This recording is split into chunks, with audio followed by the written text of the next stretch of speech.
Good evening friends. जैसा कि हमने लास्ट वीडियो लेक्चर में डिस्कस किया था ट्रांसपोर्ट इन प्लांट्स, और उसमें हमने इंट्रोडक्शन दिया था कि प्लांट में किन किन मटेरियल्स का ट्रांसपोर्ट होता है, और उस ट्रांसपोर्ट के अंदर हमने डिस्कस किया था कि वो दो तरह का ट्रांसपोर्ट होता है, short distance transport and long distance transport. इसके अलावा हमने देखा था कि शॉर्ट डिस्टेंस ट्रांसपोर्ट करने के तरीके कौन कौन से हैं, जिसमें हमने डिफ्यूजन, फैसिलिटेटेड डिफ्यूजन और एक्टिव ट्रांसपोर्ट को डिस्कस किया था। आज हम इन तीनों का कंपैरेटिव डिस्कशन करेंगे। इन तीनों को हम कुछ पैरामीटर्स के बेस पर डिस्कस करेंगे और उनमें कंपेयर करेंगे। तो देखते हैं हम सबसे पहले diffusion,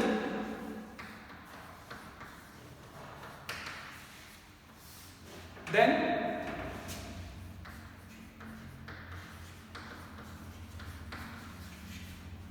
facilitated diffusion, and then active transport.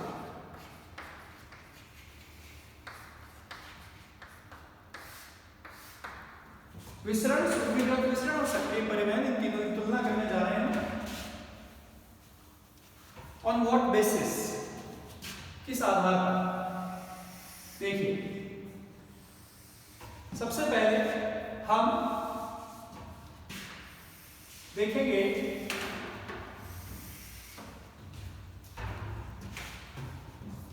कि इन तीनों में जो मूवमेंट है क्या वो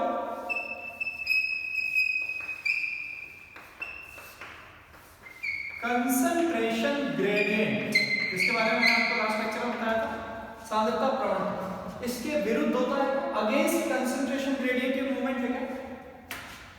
दूसरी बात हम यहां डिस्कस करेंगे, is this transport is an uphill transport, क्या ये अपहिल ट्रांसपोर्ट है? फिर हम डिस्कस करेंगे कि इनमें इन्वॉल्वमेंट ऑफ प्रोटीन है। इसके साथ हम देखेंगे कि यहां एनर्जी एक्सपेंडिचर, ऊर्जा का खर्चा होता है कि नहीं। फिर हम देखेंगे कि यहां पर ट्रांसपोर्ट सैचुरेशन, परिवहन की संतृप्तता प्राप्त होती है कि नहीं। अभी मैं इन्हें डिटेल में एक्सप्लेन करता हूं। एंड लास्ट में हम डिस्कस करेंगे कि किसी इनहिबिटर का इन पर क्या इफेक्ट है, इफेक्ट ऑफ इनहिबिटर। तो सबसे पहले हम बात करते हैं कि डिफ्यूजन के एस्पेक्ट में ये सारे पैरामीटर किस तरह काम करते हैं। देखिए,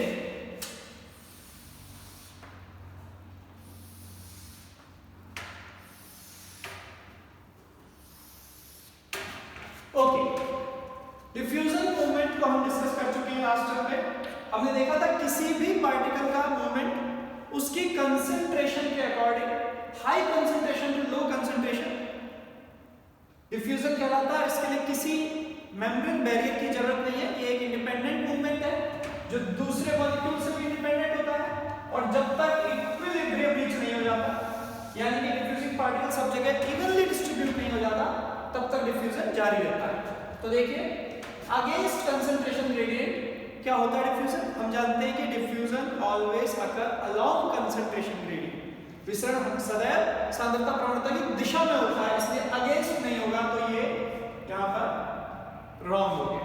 मतलब अगेंस्ट नहीं होता कंसंट्रेशन ग्रेडियंट के डिफ्यूजन। फर्स्ट प्रॉपर्टी हमने डिफ्यूजन के लिए देख ली। इसके बाद आप देख सकते हैं अपहिल ट्रांसपोर्ट। अपहिल ट्रांसपोर्ट हम तब बोलते हैं जब किसी पार्टिकल का मूवमेंट उसकी कंसंट्रेशन ग्रेडियंट के अगेंस्ट ही होता है, यानी अपनी कम कंसंट्रेशन से हाई कंसंट्रेशन की ओर हो जाता है। उसी को हम क्या कहते हैं? उसी को हम कहते हैं अपहिल ट्रांसपोर्ट। लेकिन यहां डिफ्यूजन में ऐसा बिल्कुल नहीं होता, वो कंसंट्रेशन ग्रेडियंट के अलोंग चलता है, इसलिए अपहिल ट्रांसपोर्ट नहीं है डिफ्यूजन। डिफ्यूजन एक डाउनहिल ट्रांसपोर्ट है तो ये भी हम डिनाई कर देते हैं। अपहिल ट्रांसपोर्ट है डिफ्यूजन, विसरण एक अपहिल ट्रांसपोर्ट नहीं है। इन्वॉल्वमेंट ऑफ प्रोटीन, देखिए क्या डिफ्यूजन मूवमेंट में किसी प्रोटीन का इन्वॉल्वमेंट है? क्या पार्टिकल को उनकी हाई कंसंट्रेशन से लो कंसंट्रेशन में जाने के लिए कोई प्रोटीन मददगार है? बिल्कुल नहीं होता ऐसा। हम जानते हैं कि ये एक डिपेंडेंट प्रोसेस है और केवल कंसंट्रेशन ग्रेडियंट पर डिपेंड कर रहा है, इसलिए इन्वॉल्वमेंट ऑफ प्रोटीन भी यहां पर नहीं होता। एनर्जी एक्सपेंडिचर, क्या डिफ्यूजन होने के लिए पार्टिकल्स को एक एंड से दूसरे एंड पे जाने के लिए एनर्जी का खर्चा करना पड़ता है? कोई ऊर्जा खर्च करनी पड़ती है? नहीं। एनर्जी एक्सपेंडिचर भी डिफ्यूजिंग पार्टिकल बिल्कुल नहीं करते, यानी डिफ्यूजन एक स्पॉन्टेनियस प्रोसेस है, इसके होने के लिए कोई एडिशनल एनर्जी की रिक्वायरमेंट नहीं है। तो यहां पर इसके लिए भी हम कह देंगे एनर्जी एक्सपेंडिचर डिफ्यूजन में नहीं होता। ट्रांसपोर्ट सैचुरेट, ये क्या चीज है? परिवहन की संतृप्तता, इसको हमें थोड़ा समझना पड़ेगा। देखिए ट्रांसपोर्ट सैचुरेशन का मतलब ये है कि कोई भी मटेरियल जिसका ट्रांसपोर्टेशन हो रहा है, क्या वो किसी मैक्सिमम रेट पर जाकर सैचुरेट हो जाता है जिससे ज्यादा और तेजी से वो प्रोसेस नहीं हो सकता? ऐसा विसरण के मामले में, डिफ्यूजन के मामले में नहीं होता, क्योंकि डिफ्यूजन किस पर डिपेंड करता है? केवल डिफरेंस ऑफ कंसंट्रेशन पर। जब तक कंसंट्रेशन का डिफरेंस मौजूद है, पार्टिकल्स का मूवमेंट एक एंड से दूसरे एंड पर चलता रहेगा। इसमें ऐसा बिल्कुल नहीं है कि इस मैक्सिमम रेट तक जाकर ये प्रोसेस थम जाए या ये प्रोसेस सैचुरेट हो जाए कि इससे आगे और नहीं बढ़ेगा, ऐसा नहीं होता। बस केवल जब तक इक्विलिब्रियम रीच नहीं होता, जब तक सब जगह डिफ्यूजिंग पार्टिकल इवनली डिस्ट्रीब्यूट नहीं हो जाते, तब तक डिफ्यूजन चलता रहता है। तो यहाँ कोई भी जो ट्रांसपोर्ट की रेट है, परिवहन की जो गति है, वो अधिकतम को प्राप्त करके उससे आगे नहीं बढ़े, ऐसा कुछ नहीं होता। Means the maximum rate is achieved and then it will not increase further, that is called saturation. Such kind of saturation point never comes in diffusion. Okay? So transport saturation भी diffusion में नहीं होता। इसी तरह next point हमारा है effect of inhibitor। तो देखें inhibitor का effect diffusion तो होता है क्या? inhibitor से हमारा मतलब है कि हम living system में ये सारे process को समझना चाहते हैं।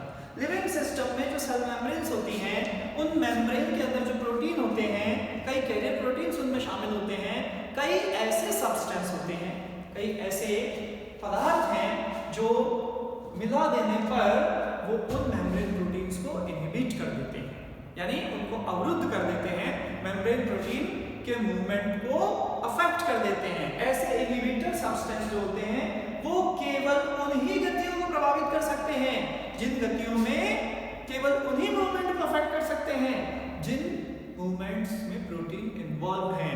डिफ्यूजन में हमने देखा कोई प्रोटीन इन्वॉल्व ही नहीं है, तो उन प्रोटीन्स को इनहिबिट करने वाले सब्सटेंस का इफेक्ट डिफ्यूजन में नहीं आता, इसलिए डिफ्यूजन में इफेक्ट ऑफ इनहिबिटर भी नहीं होता। तो आप देखिए ये कुछ क्वेश्चंस की फॉर्म में थे स्टेटमेंट्स जो हमने डिफ्यूजन से पूछे। क्या डिफ्यूजन अगेंस्ट कंसंट्रेशन ग्रेडियंट होता है? नहीं। क्या डिफ्यूजन अपहिल ट्रांसपोर्ट होता है? नो। क्या इसमें इन्वॉल्वमेंट ऑफ प्रोटीन है? No. It is energy is expended during diffusion? No. Transport saturation is obtained? No. Is there any effect of inhibitor? No. तो डिफ्यूजन का जवाब इन सारे क्वेश्चंस और स्टेटमेंट के लिए क्या था? No. Okay, now we will discuss the active transport at first. Facilitated diffusion को हम बाद में लेंगे। चलिए पहले एक्टिव ट्रांसपोर्ट से हम पूछें यही सारे सवाल कि एक्टिव ट्रांसपोर्ट जो मूवमेंट है उसके अंदर इन सारे स्टेटमेंट्स का क्या रिजल्ट होता है। देखिए हम अगर ये कहते हैं कि क्या एक्टिव ट्रांसपोर्ट कंसंट्रेशन ग्रेडियंट के अगेंस्ट होता है, तो हम सब जानते हैं, हमने डिस्कस भी किया था कि एक्टिव ट्रांसपोर्ट केवल तब होता है जब सब्सटेंस को उसकी कंसंट्रेशन ग्रेडियंट के अगेंस्ट जाना होता है, यानी उसे अपनी लो कंसंट्रेशन से हाई कंसंट्रेशन की ओर जाना होता है। और जब लो टू हाई सब्सटेंस को मूव करना है तो फिर वो कंसंट्रेशन ग्रेडियंट के अगेंस्ट ही मूवमेंट हुआ, और ये एक्टिव ट्रांसपोर्ट की एसेंशियल कंडीशन है। So yes, active transport occurs against concentration gradient, and that is why we say it uphill transport. जैसे पहाड़ पे ऊपर चढ़ने के लिए आपको एनर्जी खर्च करनी पड़ती है, फ्रॉम लोअर टू हाइट पर जाने पर आपको एनर्जी खर्च करनी पड़ती है, वैसे अपहिल ट्रांसपोर्ट में किसी भी पार्टिकल को, किसी भी सब्सटेंस को उसकी लो कंसंट्रेशन से हाई कंसंट्रेशन की ओर जाने के लिए एनर्जी की जरूरत पड़ती है, तो ये अपहिल ट्रांसपोर्ट है। Okay, is there any involvement of protein? देखिए मैंने कहा था हम ये सारा डिस्कशन लिविंग सिस्टम के लिए कर रहे हैं, और जब बात लिविंग सिस्टम की आती है तो लिविंग सिस्टम के अंदर बायोलॉजिकल मेम्ब्रेन कंसीडर की जाती है, और बायोलॉजिकल मेम्ब्रेन से ही मटेरियल के गुजरने को हम डिस्कस करते हैं। तो बायोलॉजिकल मेम्ब्रेन्स के अंदर किसी पार्टिकल को उस मेम्ब्रेन के थ्रू उसकी लो कंसंट्रेशन से हाई कंसंट्रेशन की ओर लेके जाने के लिए जो एनर्जी एक्सपेंडिचर का काम करना पड़ेगा, ये जो मूवमेंट होगा ये डेफिनेटली मेम्ब्रेन प्रोटीन की हेल्प से ही होगा। मेम्ब्रेन प्रोटीन्स इसमें इन्वॉल्व होंगे जिन्हें हम कैरियर प्रोटीन्स बोलते हैं। तो ये जो कैरियर प्रोटीन होते हैं ये ट्रांसपोर्ट, कौन से ट्रांसपोर्ट? एक्टिव ट्रांसपोर्ट में जरूर शामिल होते हैं। तो involvement of protein is yes, okay, active transport में इन्वॉल्वमेंट ऑफ प्रोटीन है। शुरुआत से हम कह रहे हैं कि ये प्रोसेस एनर्जी के एक्सपेंडिचर पर ही हो सकता है, इसलिए एनर्जी एक्सपेंडिचर इसमें होता है, यस बिल्कुल होता है। तो एक्टिव ट्रांसपोर्ट एनर्जी एक्सपेंडिचर भी करता है। अब आता है ट्रांसपोर्ट सैचुरेशन, इसे समझने की जरूरत है। क्या ट्रांसपोर्ट सैचुरेशन एक्टिव ट्रांसपोर्ट में आएगा? क्या एक ऐसी लिमिट आएगी जिससे आगे एक्टिव ट्रांसपोर्ट और नहीं बढ़ सकता? बिल्कुल आएगी, क्योंकि एक्टिव ट्रांसपोर्ट में कौन इन्वॉल्व है? Carrier proteins. जब सारे के सारे कैरियर प्रोटीन इस तरह के मूवमेंट में इन्वॉल्व हो जाएंगे और कोई फर्दर कैरियर प्रोटीन अवेलेबल नहीं होंगे, उससे ज्यादा उस पर्टिकुलर पार्टिकल के मूवमेंट की रेट नहीं बढ़ाई जा सकती। यानी ट्रांसपोर्ट सैचुरेशन डेफिनेटली आएगा, हर उस मूवमेंट में आएगा जहां ट्रांसपोर्ट प्रोटीन इन्वॉल्व है, तो फिर यहां ट्रांसपोर्ट सैचुरेशन आएगा, बिल्कुल आएगा। ओके, इफेक्ट ऑफ इनहिबिटर, क्या किसी इनहिबिटर सब्सटेंस को मिला देने पर एक्टिव ट्रांसपोर्ट इफेक्ट होगा? बिल्कुल होगा, क्योंकि अगेन हम क्या कह रहे हैं, इस मूवमेंट में कौन शामिल है? Carrier protein. मेम्ब्रेन के अंदर मौजूद कैरियर प्रोटीन इसमें हेल्प करते हैं, जो एनर्जी भी खर्च करते हैं और साथ साथ पार्टिकल को उसकी लो कंसंट्रेशन से हाई कंसंट्रेशन की ओर शिफ्ट भी करते हैं। तो अगर उसको कोई सब्सटेंस इनहिबिट कर देगा तो एक्टिव ट्रांसपोर्ट भी इनहिबिट हो जाएगा। तो इस तरीके से एक्टिव ट्रांसपोर्ट के केस में इन सारे स्टेटमेंट्स का आंसर हमें क्या मिला? Yes, active transport is against concentration gradient, yes, it is uphill transport, yes, involvement of protein is here, yes, energy expenditure is here, yes, transport saturation is obtained, yes, and effect of inhibitor, yes, इस पर अवरोधकों का प्रभाव भी पड़ता है। Okay, now facilitated diffuse, इसके बारे में हम डिस्कस करते हैं, क्योंकि ये स्पेशल काइंड का ट्रांसपोर्ट है। आप देख चुके हो कि यहाँ पर प्रोटीन का इन्वॉल्वमेंट भी होना है और एक तरह का डिफ्यूजन भी है। तो मैंने आपको बताया था कि facilitated diffusion is a kind of diffusion in which protein only helps. कुछ प्रोटीन इस डिफ्यूजन प्रोसेस में हेल्प करते हैं, क्योंकि ये उन मटेरियल्स का ट्रांसपोर्ट होता है जो मटेरियल पोलर नेचर के हैं, हाइड्रोफिलिक नेचर के हैं, जो materials non polar biological membrane से आसानी से नहीं गुजर पाते। नॉन पोलर बायोलॉजिकल मेम्ब्रेन, आप जानते हैं बायोलॉजिकल मेम्ब्रेन यानी बायोमेम्ब्रेन, सेलुलर मेम्ब्रेन की स्ट्रक्चर फॉस्फोलिपिड बाइलेयर से बनी है। एंड फॉस्फोलिपिड मॉइटी में जो उनकी टेल्स हैं वो नॉन पोलर नेचर की होती हैं, और उन नॉन पोलर मटेरियल वहाँ जो नॉन पोलर मेम्ब्रेन है वहाँ से पोलर मटेरियल को गुजरने में डिफिकल्टी होती है, और कुछ प्रोटीन्स उसमें हेल्प करते हैं। लेकिन ये होता हमेशा कैसा है? अलोंग कंसंट्रेशन ग्रेडियंट होता है, सांद्रता प्रवणता की दिशा में होता है, इसलिए हम अगेंस्ट कंसंट्रेशन ग्रेडियंट इसे नहीं कहेंगे। तो facilitated diffusion is not against concentration gradient, it is along concentration gradient. Uphill transport भी उसी कंडीशन में माना जाता है जब मूवमेंट अगेंस्ट कंसंट्रेशन ग्रेडियंट हो, पर फैसिलिटेटेड डिफ्यूजन में ऐसा नहीं होता। इसलिए ये अपहिल ट्रांसपोर्ट भी नहीं है। प्रोटीन इसमें शामिल है, बिल्कुल है। यही तो हमने डिस्कस किया था कि प्रोटीन ही यहां मददगार होते हैं उन मटेरियल्स को शिफ्ट करने में जो मेम्ब्रेन से खुद नहीं गुजर सकते आसानी से। क्यों? क्योंकि उनके नेचर पोलर है। ओके, तो फिर इन्वॉल्वमेंट ऑफ प्रोटीन, यस। क्या ऊर्जा का खर्चा यहां पे होगा? एनर्जी का एक्सपेंडिचर यहां पर होगा? नहीं होगा, क्योंकि कंसंट्रेशन ग्रेडियंट के अगेंस्ट नहीं चलना है, अलोंग चलना है। तो मूवमेंट तो स्पॉन्टेनियस है, बस प्रोटीन ने एक रास्ता दे दिया जाने के लिए। ओके, तो फिर एनर्जी एक्सपेंडिचर यहां पर नहीं होता, बिल्कुल नहीं होता। ओके, क्या ट्रांसपोर्ट सैचुरेशन यहां आना है? जब किसी भी ट्रांसपोर्ट प्रोसेस में प्रोटीन्स का इन्वॉल्वमेंट हो गया, तो जब सारे के सारे प्रोटीन उस प्रोसेस में इन्वॉल्व हो जाएंगे तो उससे ज्यादा वो प्रोसेस और आगे नहीं बढ़ सकता, यानी उसकी रेट उससे ज्यादा फास्ट नहीं हो सकती, जबकि सारे प्रोटीन जो अवेलेबल हैं वो उस प्रोसेस में ऑलरेडी हेल्प कर रहे हैं। तो फिर ट्रांसपोर्ट सैचुरेशन डेफिनेटली यहां पर आएगा। ओके, तो ट्रांसपोर्ट सैचुरेशन फैसिलिटेटेड डिफ्यूजन में होता है। और इनहिबिटर्स का क्या? बिल्कुल, इनहिबिटर्स का इफेक्ट भी फैसिलिटेटेड डिफ्यूजन पर पड़ेगा। क्यों पड़ेगा? क्योंकि जहां जहां प्रोटीन शामिल हैं, अगर उन्हें कोई इनहिबिट करता है तो वो प्रोसेस भी इनहिबिट होगा, और फैसिलिटेटेड डिफ्यूजन प्रोटीन की हेल्प से हो रहा है, इसलिए इस पर इफेक्ट ऑफ इनहिबिटर बिल्कुल पड़ेगा। तो फैसिलिटेटेड डिफ्यूजन का आंसर इन सारे स्टेटमेंट्स के लिए क्या था? कंसंट्रेशन ग्रेडियंट के अगेंस्ट होता है प्रोसेस? नो। प्रोसेस अपने ट्रांसपोर्ट होता है? नो। प्रोसेस में एनर्जी खर्च होती है? नो। प्रोसेस में प्रोटीन इन्वॉल्व है? यस। ट्रांसपोर्ट का सैचुरेशन यहाँ होता है? यस।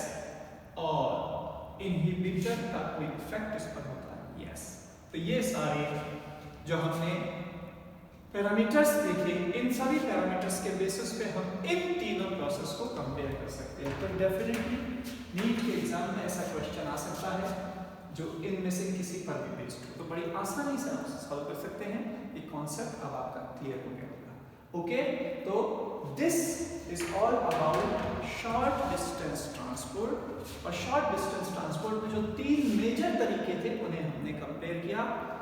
लेकिन एक और चीज है जिसका मूवमेंट बहुत इंपॉर्टेंट है लिविंग सिस्टम में, और पूरा लिविंग सिस्टम उस पर बेस्ड है, एंड दैट इज वाटर। और वाटर का मूवमेंट सेलुलर मेम्ब्रेन के दोनों तरफ बहुत ही इंपॉर्टेंट होता है, और वाटर के मूवमेंट को एक्सप्लेन करने के लिए एक अलग टर्म यहाँ इंट्रोड्यूस की गई है। एक अलग टर्म से हम उसे समझेंगे, एंड दैट इज ऑस्मोसिस। तो हमारा फर्दर टॉपिक ऑफ डिस्कशन है osmosis.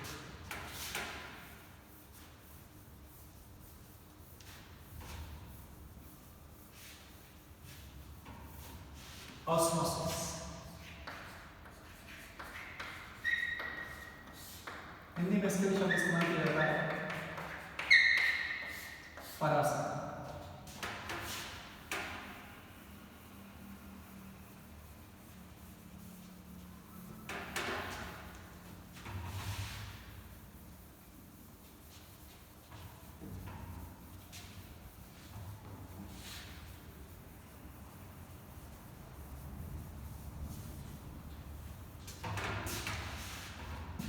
Osmosis. How to define osmosis? Osmosis is again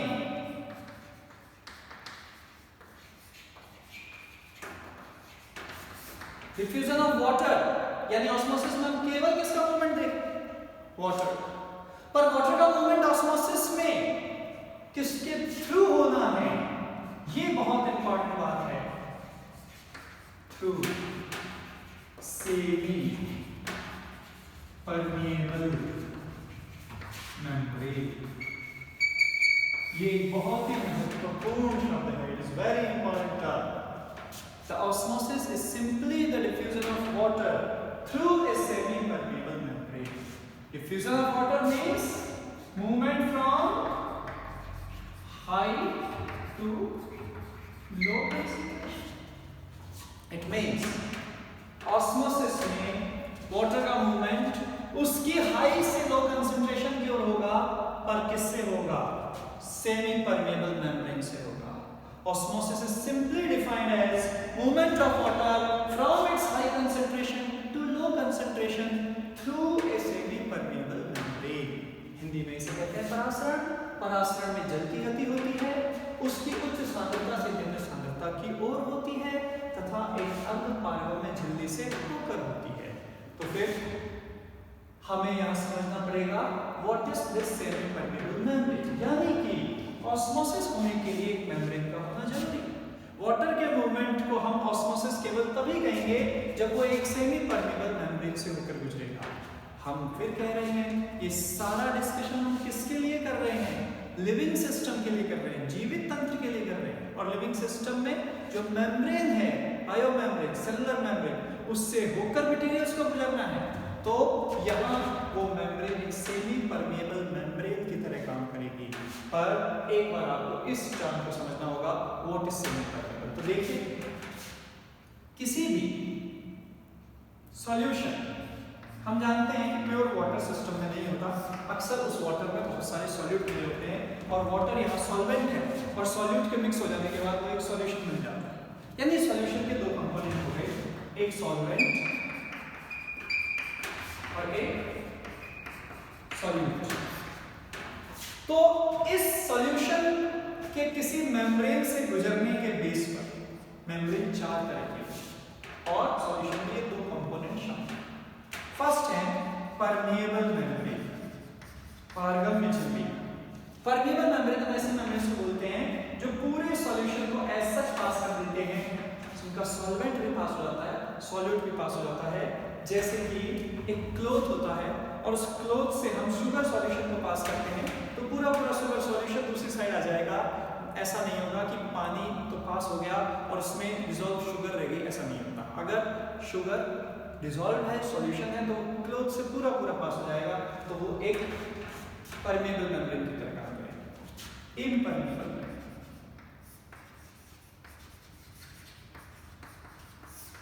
impermeable membranes are those who can not allow even solvent and solute. Means impermeable membrane से solution में से ना तो solvent पास होगा ना solute पास होगा, कुछ भी नहीं गुजरेगा। अगर हम एक पॉलीथिन मेम्ब्रेन ले लें और जिससे शुगर सॉल्यूशन को पास करने की कोशिश करें तो कुछ भी पास नहीं होगा।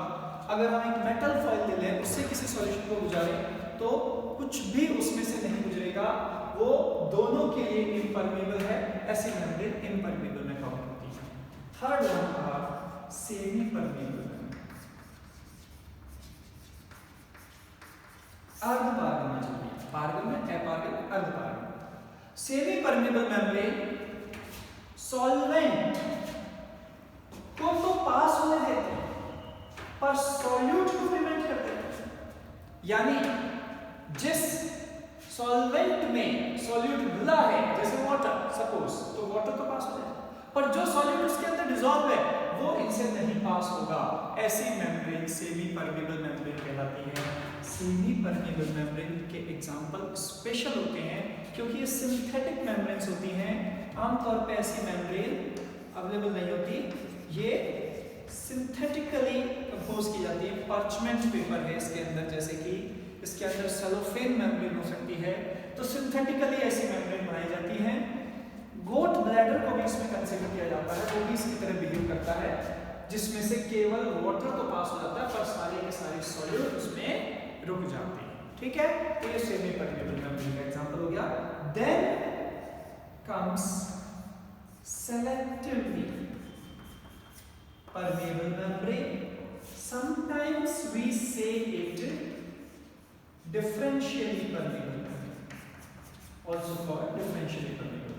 Selectively permeable and differentially permeable, चयनात्मक पारगम्य झिल्ली बोल देते हैं हिंदी में। तो इसका मतलब क्या है? ये एक ऐसी मेम्ब्रेन है जो सॉल्वेंट को पास होने देती है, सॉल्वेंट इसमें से होके जा सकता है, पर सॉल्यूट पार्टिकल इसमें से सारे नहीं पास हो सकते, केवल सेलेक्टेड सॉल्यूट ही इसमें से पास होंगे। और इसीलिए इस मेम्ब्रेन को क्या कहा जाता है? Selectively permeable.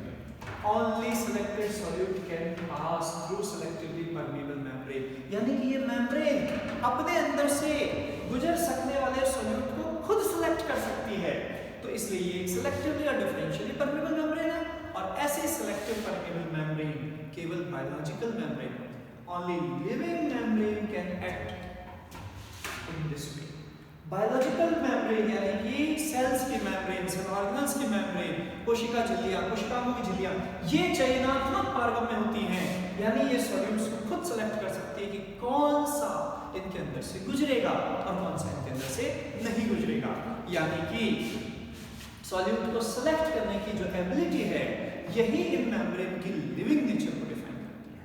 तो सिलेक्टिव परमेबल मेम्ब्रेन केवल लिविंग मेम्ब्रेन्स होती हैं, और चूंकि ये मेम्ब्रेन सॉल्वेंट तो अलाउ कर ही नहीं, इसलिए कहीं ना कहीं सेमी परमेबल मेम्ब्रेन की तरह भी एक्ट करती हैं। तो सिलेक्टिव परमेबल मेम्ब्रेन जो है वो सेमी परमेबल भी कंसीडर की जाती हैं। हम जहां पर सिलेक्टिव परमेबल मेम्ब्रेन को रखेंगे, हम उसे as a semi permeable membrane भी यूज कर सकते हैं। तो ऑस्मोसिस को डिफाइन करते वक्त ये मेम्ब्रेन भी काम कर सकते हैं, और specific synthetic semi permeable membrane तो वहां होती है। ठीक है, तो selective permeable membrane can act as semi permeable, but हमेशा याद रखो semi permeable can never be selective permeable, क्योंकि सेमी परमेबल कभी भी सॉल्यूट का सिलेक्शन नहीं कर सकती, पर सिलेक्टिव परमेबल कर सकती। Okay, so this is all about your membranes. तो अब हम आते हैं वापस अपने ऑस्मोसिस के डिस्कशन पर।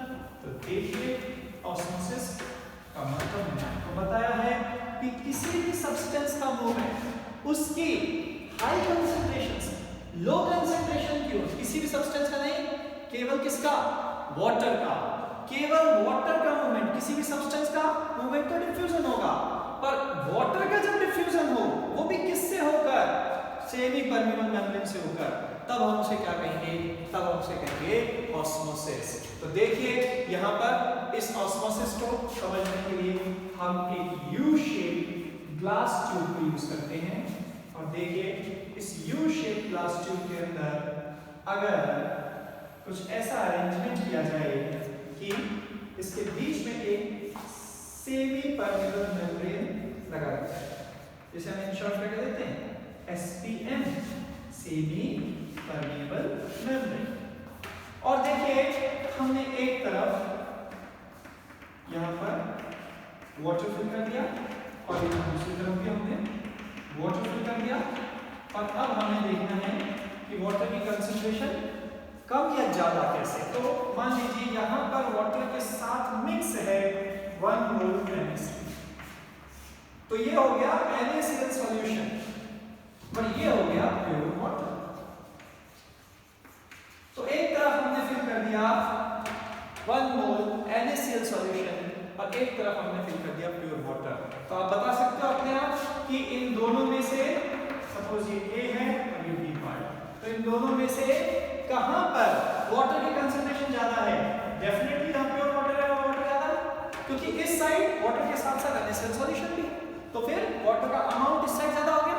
तो ऑस्मोसिस की डेफिनेशन के अकॉर्डिंग वाटर का नेट मूवमेंट किधर होगा? वाटर का नेट मूवमेंट होगा फ्रॉम B टू A, यानी कि इस मेम्ब्रेन में B to A side water molecule shift होंगे। एक बात हमेशा याद रखिए, ऑस्मोसिस के अंदर जो सेमी परमेबल मेम्ब्रेन है उसके दोनों तरफ वाटर का मूवमेंट होता है, पर नेट मूवमेंट कंसीडर किया जाता है। ऐसा नहीं है कि A से B कोई मूवमेंट नहीं, बिल्कुल होगा, A टू B भी मूवमेंट होगा, B टू A भी होगा, ज्यादा किसका होगा? B टू A मूवमेंट ज्यादा होगा, इसलिए नेट मूवमेंट कौन सा नोटिस किया जाएगा? Net movement B to A notice किया जाएगा। इसीलिए हम क्या कहेंगे कि ऑस्मोसिस में वाटर का डिफ्यूजन सेमी परमेबल मेम्ब्रेन से किधर होता है? जहां इसकी हाई कंसंट्रेशन है वहां से उस तरफ जहां इसकी लो कंसंट्रेशन है। तो आप देख सकते हो कि ऑस्मोसिस केवल वाटर का मूवमेंट है, इसके होने के लिए एसेंशियल कंडीशन क्या है? Semi permeable membrane. और वाटर हमेशा कहां से कहां जाएगा? जहां ये कुछ ज्यादा है वहां से उस ओर जहां वाटर का अमाउंट कम है।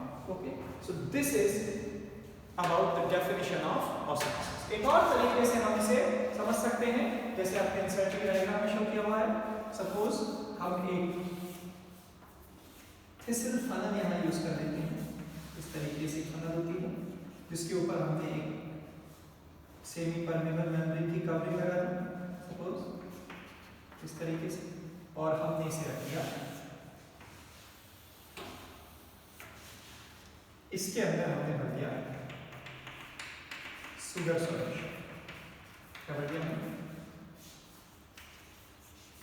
Sugar solution.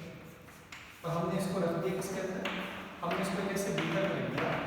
इस बीकर में पहले से क्या भरा हुआ है? इस बीकर में भरा हुआ है प्योर वाटर। तो आप देख सकते हैं अंदर की तरफ जो थिसिल फनल है इसमें आप क्या नोटिस कर रहे हैं? इसमें शुगर सॉल्यूशन है, यानी ऐसा सॉल्यूशन जिसके अंदर सॉल्यूट कंसंट्रेशन है, और यहां क्या है? Pure water. तो प्योर वाटर में वाटर डेफिनेटली हाई है, शुगर सॉल्यूशन में वाटर इसके कंपैरिजन में कम। तो फिर definitely net movement of water किधर होगा? इनसाइड दिस थिसिल फनल, इसके अंदर की तरफ वाटर जाएगा, और थोड़े टाइम के बाद इसका जो लेवल है वाटर का वो इंक्रीज हो जाएगा। थोड़ी देर बाद जब वाटर की एंट्री इसमें होगी तो इसका लेवल बढ़ जाएगा। तो इसका लेवल बढ़ना हमें बता रहा है कि वाटर का नेट मूवमेंट कहां हुआ है?